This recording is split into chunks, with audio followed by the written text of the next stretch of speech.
tanya seberapa penting fungsi dari open mic dalam karir atau dalam eh, menjadi pendorong dari karir seorang komedian, khususnya stand up comedian, maka jawabannya tegas-tegas adalah sangat penting.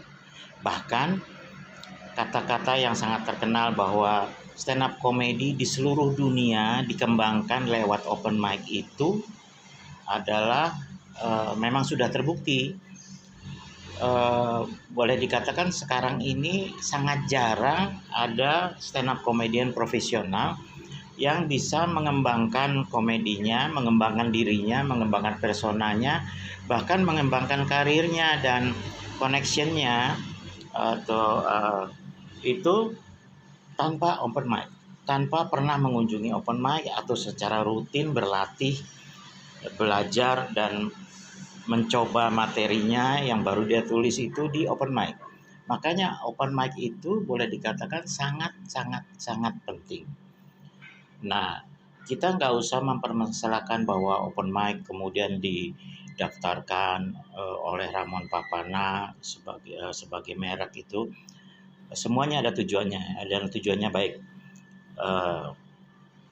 Dan itu hoax itu kalau aku suka somasi orang.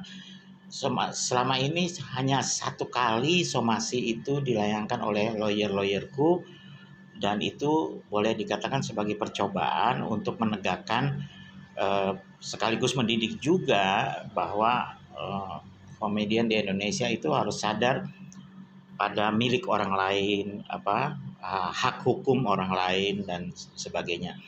Kembali lagi ke soal pentingnya open mic dalam karir atau mengembangkan diri dari seorang komedian. Sebetulnya boleh dikatakan semuanya berawal dari sana. Bahkan saya menyarankan, ini agak berbeda dengan buku-buku teori dari luar negeri, bahwa orang disuruh pintar menulis dulu, baru kemudian mencobanya di open mic. Kalau saya lebih supaya mengembangkan semangat dan lebih mengerti apa itu stand up comedy, bagaimana suasananya, how to become a comic itu, professional comic itu, sebaiknya kunjungi dulu open mic. Open mic yang terdekat dari rumah lah atau di daerah dan sebagainya, ya. Kemudian lihat dulu aturan-aturannya bagaimana. Oh, naik itu sendiri setelah dipanggil. Kemudian ada line up.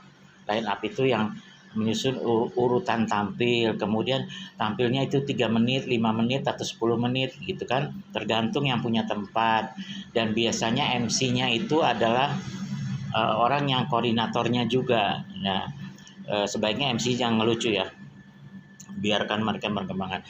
Dan pahami juga bahwa open mic itu bukan show. Jadi sekarang kan masih salah, di Indonesia ini masih salah.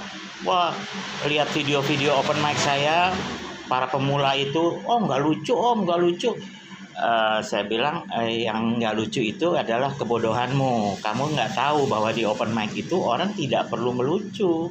Dia testing, kalau kebetulan materi yang dia coba itu, terus kan delivery yang dia eksperimental itu kemudian berhasil memancing tawa, yang kebanyakan penontonnya juga sesama komik gitu kan, ketawanya juga bisa fake, bisa juga nggak bisa dijadikan standar gitu.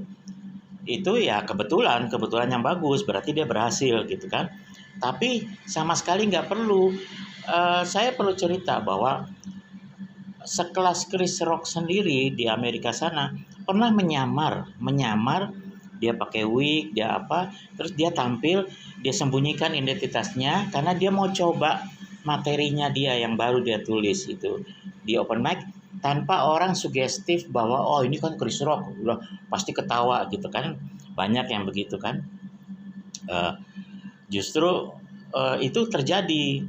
Itu menggambarkan bahwa open mic itu adalah wadah untuk mencoba pertama kali, untuk mencoba materi baru, untuk mencoba gaya baru, untuk mencoba persona yang dia targetkan, dan itu mencoba, atau dia mencoba membawakan materi yang udah rutin, itu rutin materialnya dia, jokesnya, udah setnya dia yang udah biasa di hadapan penonton lain misalnya dia pergi ke lain kota untuk open mic, penonton yang lain yang nggak kenal dia gitu kan.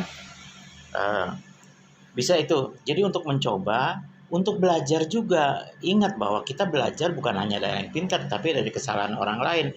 Kalau kita lihat ada komik pemula yang baru malam hari itu pertama kali naik di open mic, kemudian dia gugup dan apa, kita bisa belajar juga. Belajar dari kesalahan orang lain. Saya jangan sampai seperti itu.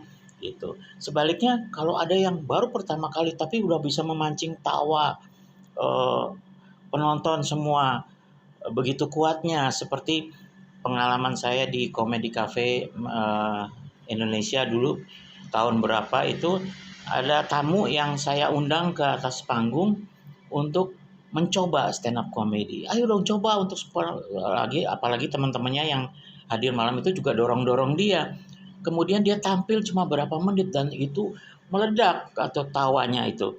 Eh, Orang ini kemudian dikenal sebagai Mongol, ya, tamu Comedy Cafe yang kemudian mencoba malam itu untuk stand up comedy, kemudian dia belajar terus dengan rajin dan memang dia sudah punya bakat kuat, apalagi delivery-nya, walaupun dia membawakan misalnya street jokes pun orang ketawa terbahak-bahak karena memang delivery-nya hebat ya. Nah, seperti itu. Jadi orang untuk mencoba, untuk belajar dan untuk berlatih.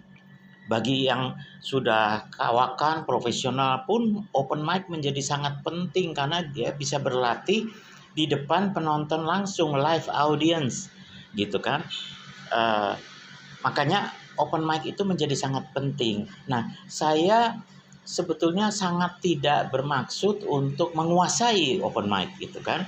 Sekarang pun saya biarkan kok mereka, cuma kalau sudah mulai itu dipakai sebagai sarana untuk ngomong kasar, ngomong jorok, tidak sesuai dengan suci stand up comedy Indonesia yang saya ciptakan tahun 2010, 2009, itu saya merasa aduh ini mesti ditertibkan gitu. Nanti lu rugi sendiri seperti sekarang kejadian kan. Banyak stand up comedian yang kemudian apalagi sekarang sosial media segitu dahsyatnya memonitor kita, kelakuan kita, ucapan kita. Itu lebih hati-hati dan itu bisa dilatih dari awal. Di mana latihannya? Di open mic. Di open mic itu juga melatih mental, melatih etika, melatih segala macam. Kalau open mic itu kemudian anjing-anjing, kemudian ngomong jorok dan sebenarnya malah ada yang bikin blue night segala macam. Aduh, saya bilang ini sama sekali tidak mendidik gitu kan untuk junior-junior kita gitu. Seakan-akan mereka tuh ada tekad untuk merusak orang setelah dia gitu kan. Dia sendiri tidak melakukannya. Banyak sekarang komik-komik terkenal di Indonesia ini yang sudah hebat-hebat, menurut saya sangat mengagumkan. Tapi dia tidak mewariskan bahwa lu jangan gini, lu jangan gitu, enggak. Dia malah oh bebas aja, lu bebas aja, kayak gitu. Dan semuanya itu sebetulnya bisa berawal dari open mic. Seperti tadi saya bilang bahwa open mic itu menjadi awal karir dari seorang komik pemula dan menjadi awal tempat uji coba, tempat merapihkan materi. Ingat bahwa materi yang dicoba di open mic, kemudian direkam, kemudian dievaluasi, kemudian dilihat mana yang penonton ketawa apa tidak. Makanya selalu disarankan bahwa kalau ngerekam itu juga kedengeran ketawa penonton, karena kita berdasarkan itu kemudian kita rewrite jokes per jokes loh.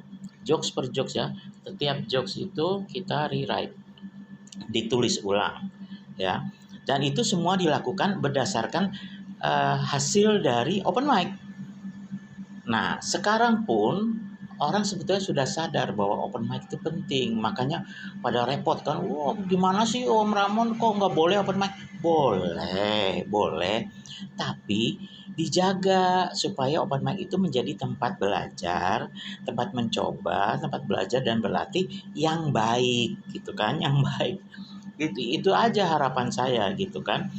Boleh Kecuali kalau kemudian orang mengambil keuntungan dari open mic itu, dari komik-komik pemula ini berkumpul, kemudian mencoba belajar dan berlatih, kemudian kafenya mengambil keuntungan gitu kan. Wah, ini ada crowd nih yang bisa dimanfaatkan. Oh, itu dia akan dapat salam nanti dari lawyer-lawyer saya dan apa yang terus memonitor sampai sekarang gitu kan. Jadi sekali lagi, seberapa penting si open mic itu bagi karir seorang stand up comedian? Justru di open mic itu jugalah ditentukan bahwa dia bertekad melanjutkan atau tidak, gitu kan? Karena dia akan ketemu dengan yang senior, yang junior, yang lebih junior dari dia maupun yang dia baru pertama kali, tapi ada yang udah berapa kali ke open mic tapi belum berani naik gitu kan, belum terkumpul keberaniannya untuk naik. Dia ketemu berbagai. Nah di situ, dan di zaman modern ini kemudian open mic itu juga menjadi tempat si komik ini networking, jadi menjalin hubungan, karena sekarang open mic itu juga dikunjungi oleh penggemar, oleh yang tentunya kalau udah ngerti nggak mengharapkan bahwa dia akan ketawa terbahak-bahak terus gratis lagi kan, nggak gitu juga kali. Dia akan melihat bakat-bakat baru, eh, terus ada talent scouting yang hadir, kemudian yang produser acara di TV yang kemudian mencari bakat-bakat baru yang itu. Dan tentunya bukan berdasarkan bahwa penampilannya malam itu di open mic itu lucu apa tidak, bukan. Ya itu juga menentukan, tapi lebih menentukan bahwa wah ini smart comedian, ini calon yang pintar ini gitu kan. Seperti ada beberapa pelawak-pelawak Indonesia juga dari awal itu orang-orang TV sudah menduga bahwa ini orang akan menjadi pelawak yang smart gitu kan. Beda dengan yang lain gitu kan. Nah, apalagi sekarang di zaman sekarang open mic itu menjadi acara rutin bagi sebuah komunitas atau sebuah apapun namanya, karena menghindari menghadiri Rahmat Papana saya tahu. Tapi dia bikin open min, dia bikin buka mic, dia bikin mencoba apa, tapi tetap itu acara namanya open mic ya. Di bahasanya para senior itu selalu membahasakan bahwa oh kita nanti open mic di sini, tetap itu kan yang nggak boleh itu kan dipromosikan dan dikomersialisasikan, nggak boleh tanpa izin, sebetulnya boleh juga dan izin, dan nggak selalu harus bayar. Saya nggak mencari penghasilan dari situ kok. Nggak, bahkan saya tidak mencari penghasilan dari stand up comedy itu, ingat. Saya menulis buku bestseller itu saya juga nggak penghasilan dari situ kok. Saya tuh pengusaha dari dulu dan saya punya penghasilan lain. Ini hanya hobi saya gitu kan. Jadi kembali lagi ke fungsi open mic. Sekali lagi saya bilang bahwa open mic dalam kaitannya dengan permulaan karir atau pengembangan karir dari seorang stand up comedian sangat penting. Jadi dan kita bisa belajar dari open mic gitu kan. Bagi para pemula itu bisa belajar ketika kita lihat ada anak yang gugup atau anak yang masih culun banget atau masih belum menguasai teknik atau dia pakai street jokes. Ketika kita udah bisa mengatakan oh itu street jokes, wah itu kayak jokesnya si ini, wah ini punchline-nya mana, itu kita belajar. Makanya saya belakangan ini kan mengaktifkan lagi YouTube channel saya ini, Open Mic Indonesia. Maksudnya bukan mau menjadi YouTuber atau membuat ini channel menjadi gimana monetize apa segala macam, enggak, walaupun saya pelajari juga itu, tapi lebih ke bahwa ayo deh, apalagi di masa pandemi ini kan open mic agak jarang ya. Ya kita online aja, lihat ini open mic gitu. Bahkan Anda juga bisa mengirimkan kepada saya video Anda dari daerah, misalnya ketika Anda open mic pertama kali gitu kan berkesan, biarin ditonton semua orang.